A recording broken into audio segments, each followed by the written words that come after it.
बार बार एक बात मैं कहता हूँ कि गुटखा तंबाकू बहुत ज़्यादा कैंसर का कारण है।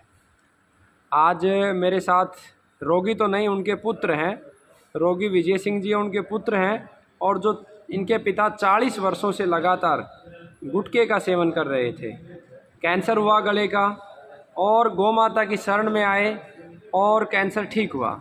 ये ठीक होने के बाद की रिपोर्ट मैं आपको दिखा दूं, 5 से कम होना चाहिए और रिजल्ट आया है 4.35। अब सवाल ये नहीं है कि कैंसर ठीक हो गया है, सवाल ये है कि कैंसर ठीक हो गया है तो उसे दोबारा ना हो, उसके लिए क्या करना है। तो उसके लिए 5 वर्ष तक तपस्या करनी है, गाय रखनी है, बड़ पीपल रखने हैं, उनकी सेवा करनी है, लगाने हैं, जीवों की रक्षा करनी है। तो इस बच्चे ने बहुत अच्छा काम किया कि एक गाय लेके जा रहा है, सिर्फ़ और सिर्फ इसके पिता को दोबारा कैंसर ना हो और जो समस्याएं बची हुई भी हैं जीवन की वो समाप्त हो जाएं। तो बेटा, सबसे पहले तो आपको बहुत बहुत बधाई कि आपने जो है इतना बड़ा कार्य किया। कहाँ से गाय लेके जाएंगे आप? हिसार से जी। हिसार से।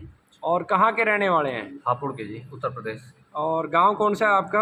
हापुड़ है जी, गढ़मुक्तेश्वर सॉरी। गढ़ मुक्तेश्वर। तो वहाँ तो हम बार बार जाते हैं गंगा माई के पास। तो उस गढ़ मुक्तेश्वरी गाँव के हैं जी। घर कहाँ पे है आपका? गढ़मुक्तेश्वर में है जी। कहाँ, अगर हमें आना हो तो कैसे पहचानेंगे?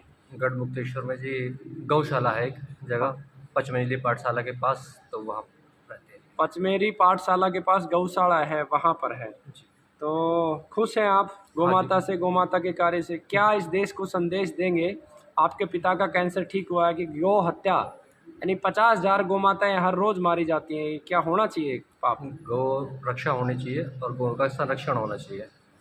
तो गौ हत्या के दोषी किन्हें मानते हैं आप? हम खुद लोग हैं जो उन्हें पालने के बाद में, दूध देने के बाद में उन्हें भगा देते हैं। देखो कितनी मोल बात कही, हमारे मन की बात कह दी कि गौ हत्या का दोषी बूचड़ खाने वाला नहीं है। गौ हत्या का दोषी जो लगभग 100 करोड़ लोग हैं वो सबसे बड़े दोषी हैं। क्योंकि गायों की संख्या कितनी है इस देश में? 3 करोड़ भी नहीं है। अगर एक एक गाय प्रत्येक परिवार रख ले तो ना केवल उनकी कैंसर और अन्य बीमारियां दूर हों, साथ में उनके घर में जो लड़ाई झगड़े होते हैं वो भी कम हो जाएं, उनके बच्चे भी बुद्धिमान हो जाएं, और जो जहर मुक्त खेती का सौपन है वो भी पूरा हो जाए, अनाज भी अच्छा हो, बीज भी अच्छा हो। तो गाय जीवन का आधार है, धर्म का आधार है। गाय का विषय हिंदू, मुस्लिम, सिख, ईसाई का विषय नहीं है। गाय का विषय जीवन का विषय है, धर्म का विषय है। जिस प्रकार से धर्म का किसी पंथ से कोई लेना देना नहीं है, इसी प्रकार से गाय का जीवन से संबंध है। तो आप खुश हैं बेटा? हाँ जी, खुश है जी। चलो, बहुत बहुत धन्यवाद।